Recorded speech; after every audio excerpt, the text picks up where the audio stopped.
आंगन में और माँ विद्या की देवी माँ सरस्वती के जरूर सुने प्लीज। माँ सरस्वती के इस पावन प्रांगण में उपस्थित और इस वार्षिकोत्सव जिन महान गुरुजनों, महान स्टाफ कर्मचारी जो यहाँ के हैं, उन सभी को मैं नमन करता हूँ, जिनके कारण आज हम यहाँ तक पहुँचे हैं। और विद्यालय परिवार को बहुत बहुत हार्दिक शुभकामनाएं और बधाइयाँ कि आपने एक लंबा सफर तय करके हमारे समाज को एक नई दिशा दी है और नई दिशा देने के काम आप लोग कर रहे हैं। और आज की इस कार्यक्रम की अध्यक्षता कर रही ग्राम प्रधान जी, हमारी मुख्य अतिथि आदरणीय मैम और मंच पर विराजमान सभी अतिथिगण और समस्त अभिभावकगण एवं हमारे भविष्य के कर्णधार, हमारे विद्यार्थी, मैं आप सभी लोगों को नमन करता हूँ, प्रणाम करता हूँ।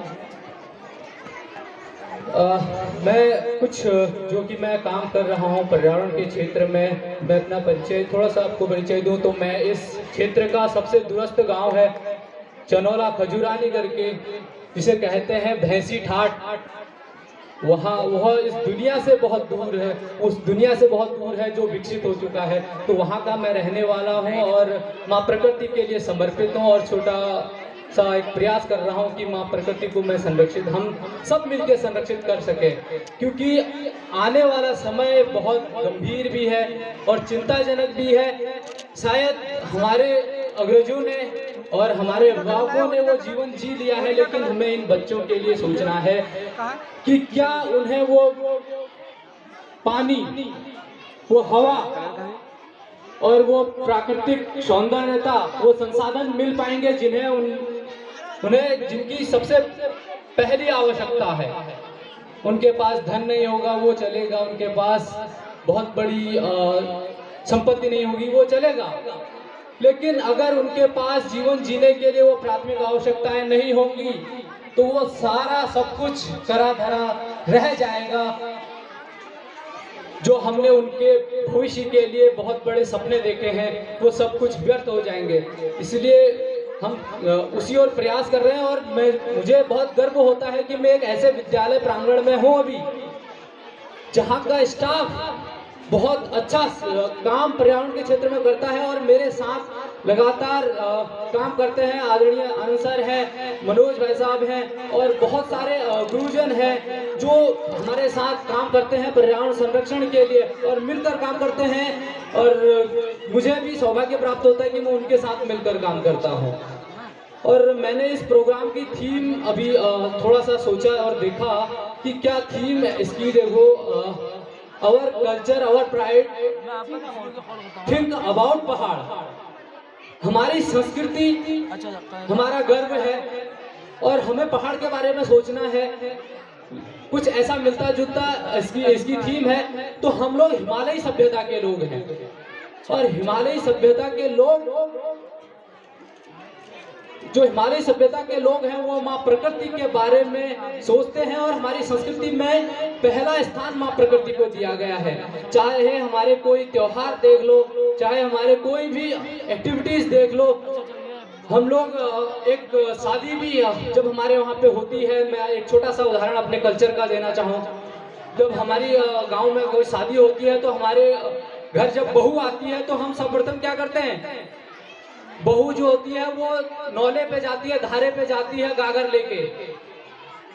जरा ध्यान से सुनिएगा, बहुत गहरी सोच हमारी संस्कृति में है कि वो धारे पे जाती है, नौले पे जाती है और उसके पीछे क्या कारण है कि उसको वहां ले जाया जाता है, उसको दिखाया जाता है कि हमारी सबसे प्राथमिक आवश्यकता ये नाला, ये धारा है जिसके बगैर हम जीवित नहीं रह सकते हैं। और तुम भी आज से इस गांव की नागरिक हो गई हो, तुम यहाँ आई हो तो तुम यहाँ की नागरिक हो गई हो और तुम्हारी भी जिम्मेदारी बनती है कि तुम इसका संरक्षण करो। इसलिए नौला पूजन होता है, धारा पूजन होता है। तो हमारी संस्कृति में इसी प्रकार से हरेला, हमारे त्योहारों में हरेला है। हमारा हर त्योहार माँ प्रकृति से जुड़ा है, चाहे बसंत पंचमी देख लो और एक बहुत फूलदेई जो है बहुत प्रसिद्ध हमारा त्यौहार है फूलदेई। हम पूरा विश्व जो है वो नया साल मनाता है जनवरी माह में, जब सब कुछ रूखा सूखा होता है और प्रकृति अपने पत्तों को झाड़ देती है, पेड़ अपने पत्तों को झाड़ देती है। लेकिन हम अपना नया साल कब मनाते हैं? जब प्रकृति खिलती है, नए नए फूल खिलते हैं और प्रकृति में नए हर कली में एक नई उल्लास होती है, नई उमंग होते हैं, रंग बिरंगी हमारी प्रकृति होती है। तब हम फूलदेई के अवसर पर अपना नया साल मनाते हैं। तो ऐसी हमारी संस्कृति है। और इसमें कहा गया है कि थिंक अबाउट अवर पहाड़, और जब हम अपने पहाड़ के बारे में नहीं सोचेंगे तो हमारी ये हिमालयी सभ्यता की संस्कृति पिछड़ जाएगी, लुप्त हो जाएगी, विलुप्त हो जाएगी और दुनिया को हम नहीं बता पाएंगे कि हमारी संस्कृति में किस प्रकार से माँ प्रकृति के संरक्षण के लिए कहा गया है।